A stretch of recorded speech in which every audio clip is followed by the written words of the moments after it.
Subscribe करें हमारे YouTube channel देवी प्रतिभा जी को और श्रवण करें भागवत कथा की महिमा का, साथ ही बेल आइकन को दबाना ना भूलें। प्रहलाद जी अब थोड़ा बड़े हुए। हिरण्यकश्यपु ने प्रहलाद जी को गुरुकुल में भेज दिया। दो गुरुदेव थे, दोनों को समझाया कि दैत्य नीति पढ़ाना, इसको बताना दुनिया के मालिक तुम्हारा पिता हिरण्यकश्यपु। गुरुदेव बोले कि ठीक है। एक दिन हिरण्यकश्यपु गया, अपने बेटा से मिला, गोद में रखा, पूछा बेटा क्या पढ़ाई की। प्रहलाद जी बोले कि पिताजी मैंने जो पढ़ाई किया है ना, आपको भी मैं सुनाना चाहता हूँ।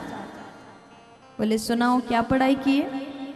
तब प्रहलाद जी बोले पिताजी तत्साधु मन्ये सुरवार्य देहिना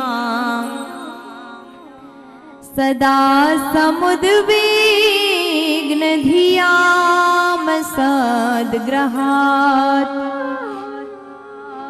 हित्वात्मपातं गृहमन्धकूपम्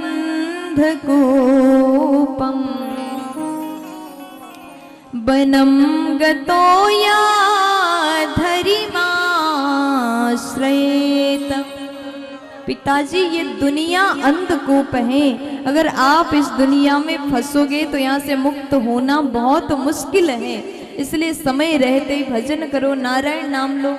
हिरण्यकश्यप को बड़ा क्रोध आया, बेटा को गोद से उठाया, जमीन में पटक दिया, गुरुओं को खूब डांटा, ये कौन सी विद्या पढ़ा रहे हो, इसको बताओ कि दुनिया के मालिक इसका पिता हिरण्यकश्यपु है।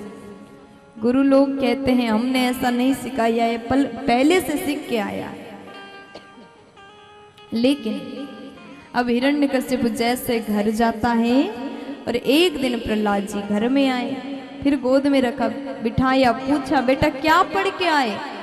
तब प्रहलाद जी कह रहे पिताजी इस बार एक नहीं 9 बातें सीख के आए। बताओ कौन सी 9 बात, क्या सीख के आए, मुझे भी बताओ। तब प्रहलाद जी बोले श्रवणम कीर्तनम विष्णोः स्मरणम पाद सेवनम अर्चनम वंदनम दास्यम सख्यमात्मनिवेदनम। आज प्रहलाद जी ने नवदा भक्ति की चर्चा किया, लेकिन हिरण्यकश्यप को जैसे सुना बड़ा क्रोध आया। भगवत चरण में भक्ति करना चाहिए, भगवान का कथा सुनना चाहिए, पूजन करना चाहिए, हम उनके दास और वो हमारे स्वामी, ये भाव हमारे अंदर होना चाहिए। अब हिरण्यकश्यप को बड़ा क्रोध आया, गोदे से उठाया, जमीन में पटका, कभी गिर से गिराया, कभी जल में डुबो दिया, कभी हाथी से कुचलवाया, लेकिन फिर भी प्रहलाद जी के भीतर प्रभु के प्रति इतना विश्वास था, कितना भी कष्ट दिया गया हो लेकिन उनको कभी कुछ भी नहीं हुआ। होलिका को बुलाया, प्रहलाद जी को, जो हिरण्यकश्यपु के बहन होलिका थी, उसके पास एक ऐसा चूनर था जो कभी आग से नहीं जलता था। अब यहाँ प्रहलाद जी को गोद में बिठाया, चूनर को ओढ़ के बैठ गई, आग लगाया, लेकिन प्रहलाद जी के विश्वास की जीत हुई। होलिका जल के राख हो गई, लेकिन प्रहलाद जी को कुछ भी नहीं हुआ। तभी से होलिका दहन की प्रथा आज तक चलता आ रहा है। प्यार से बोलो